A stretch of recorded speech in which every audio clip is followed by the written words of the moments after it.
Hi everyone! Ito, maglalato na naman tayo.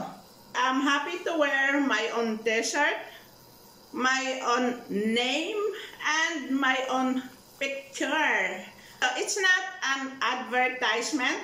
Ngayon, magsimula tayo ng ating pagluluto. Of course, maglagay muna ako ng kaunting oil.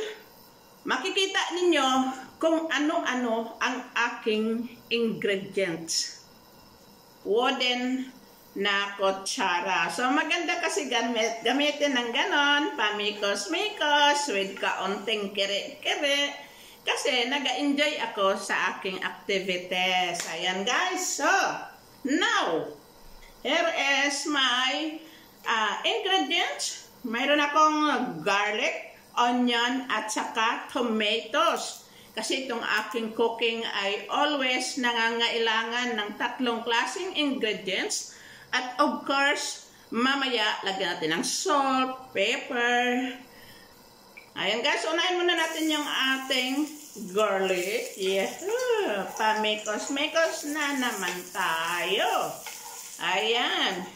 And then the next is our onion. Ayan. Okay. Tuloy-tuloy lang ang paghalo-halo. At ang susunod ay yung ating kamatis. Itong t-shirt ko ay namimiss ko ito kasi iniwan ko to dito sa aking kaban, sa baol. Ito guys ang aking natural spices, ang lemongrass or yung tanglad. So, ihulog na natin. What a lovely cooking. At ito guys, meron akong kalabasa, ampalaya, okra, at saka longta, eggplant. Okay, so unahin muna natin yung ating kalabasa. Ayan. Ito ay walang halo na meat. Kundi all of them is vegetables. Lagyan ko lang siya ng isang chicken cubes. Kasi yun lagi ang ginagamit ko, chicken cubes. Kahit anong lutuin ko, chicken cubes ang ginagamit ko. Hindi ko ginapalitan yung aking pangpasarap. At ilagay na rin natin lahat itong gulay natin kasi sabay-sabay lang naman yan maluto. Okay.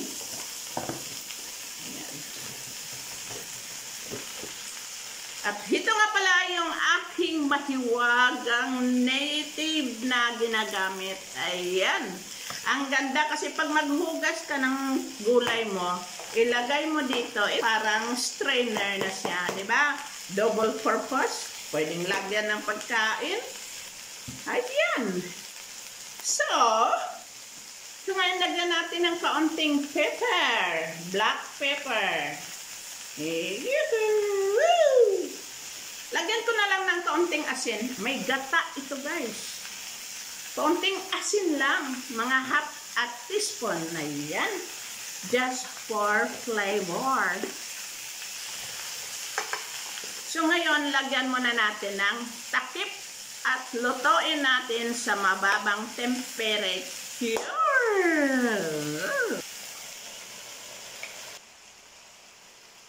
Okay, almost. At ngayon, idagdag na natin yung ating chicken cube. Ay, nilagay ko na. Ngayon, lagyan natin ng kalahati ng ating gata. Ngayon, imikos-mikos natin. Ay, so, pwede na tayong sumayaw-sayaw. Nako, nakaka-enjoy talaga magluto ng mga ganitong klaseng pagkain. Lagyan muna natin ng takip. Ta-ta-ti-ta. Siyado na guys, ang gulay ko. Pero kaunti ang kanyang sabaw. So, ubusin ko na yung aking gata. Ayan. Super sarap na guys, oh. Oh my goodness. Alam ba ninyo kung gaano ka-healthy yung ganitong pagkain? I think yung hindi lang masyadong healthy is yung gata dahil meron siyang preservative. But nabawasan naman ang preservative niya kasi niloto natin. Unlike nga kung fresh na gata. Oh, that's really wonderful. Ito guys, ready na ito. Wow! Na-overcook na yung aking squash or kalabasa. But I'm sure this is yummy. Tikman nga natin guys. Mapasayaw ka talaga. Yum, yum, yum, yum. So ito guys, hinog na ito. Ngayon magluluto ako ng boneless bangus.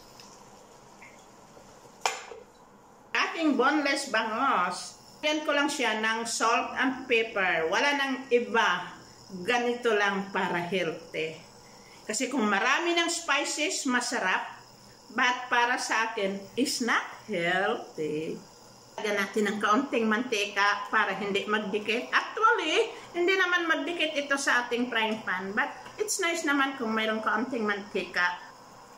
So, ito na guys, ilagay na natin yung ating bangus. Ayan. Yummy, yummy. Guys, lagyan natin ng takip. Gawa ng tumatalsik yung kanyang oil. Luto na yung ating bangus. Ilalagay ko para madala na rin yung kanyang oil na kaunti. Gaganunin natin para mapunta ang lahat sa... Look at guys. Yummy, yummy, yummy, yummy. So ito na guys, yung ating bangus ready to eat. At ito naman yung ating gulay, masarap. At partneran natin ng kaunting kanin later on. So nakaka-enjoy, very healthy. Dito sa gulay ko, ang hindi lang masasabi nating 100% na healthy ay yung gata natin kasi mayroon siyang preservative. Hindi siya very fresh nga kinudkod na gata, kundi nakalagay pa yan sa at nakaripak na siya. Ibig sabihin ay nakaripak na. Kaya mayroon siyang kaunting preservative. Pero dahil sa niloto natin, nabawasan ang kanyang preservative.